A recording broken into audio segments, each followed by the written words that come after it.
In questo periodo dove regna sovrana la confusione e soprattutto l'Italia è vista come una sorta di luogo poco sicuro, abbiamo chiesto a Paolo Petiziol, presidente dell'associazione Mitel Europa, ma soprattutto esperto di politica internazionale, di farci una sorta di delucidazione in merito a quello che sta accadendo nelle ultime ore. La domanda è molto interessante e estremamente attuale.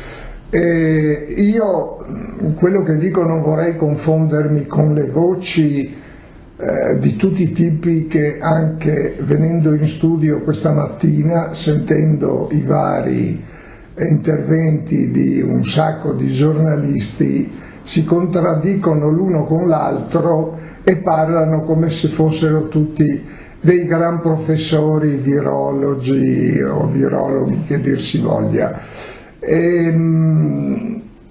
La situazione è sicuramente delicata e difficile, ma io le porto un caso accaduto l'altro ieri. Un dirigente proprio della nostra associazione si è recato a Dublino per ragioni di lavoro.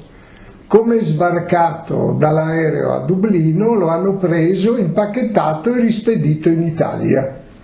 Fosse successa da noi una cosa di questo genere, le lascio immaginare quante sardine ci saremmo trovati in piazza.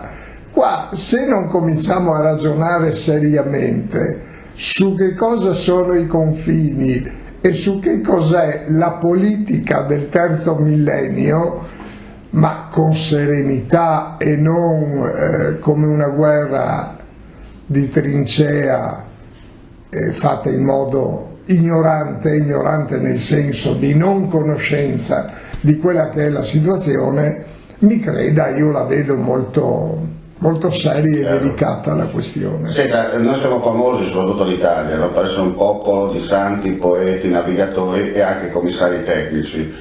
Diventiamo famosi perché tutti sanno tutto, ma niente alla fine, no? Infatti è così. Perché, come le accennavo un attimo fa, veramente ne abbiamo sentite di tutti i colori. A 100 anni dalla fine di quell'immenso disastro che è stata la prima guerra mondiale, che ha sconvolto la nostra vecchia Europa, vedo più di qualche segnale positivo, ringraziando il cielo, nel senso che non mi pare che l'Europa la stiano ricostruendo da Bruxelles, però ci sono dei segnali in vari paesi che capiscono che siamo tutti così strettamente legati e correlati che non è possibile tornare al tipo di nazioni ottocentesche.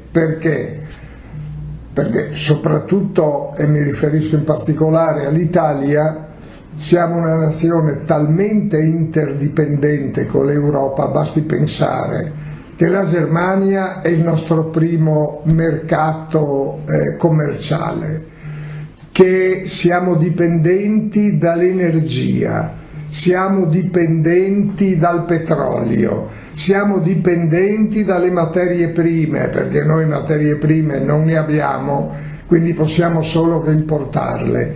Noi siamo dipendenti da tutto e da tutti. Quindi la politica estera diventa la vera formula per portare questo paese ad avere un po' di credibilità e di senso sui tavoli internazionali.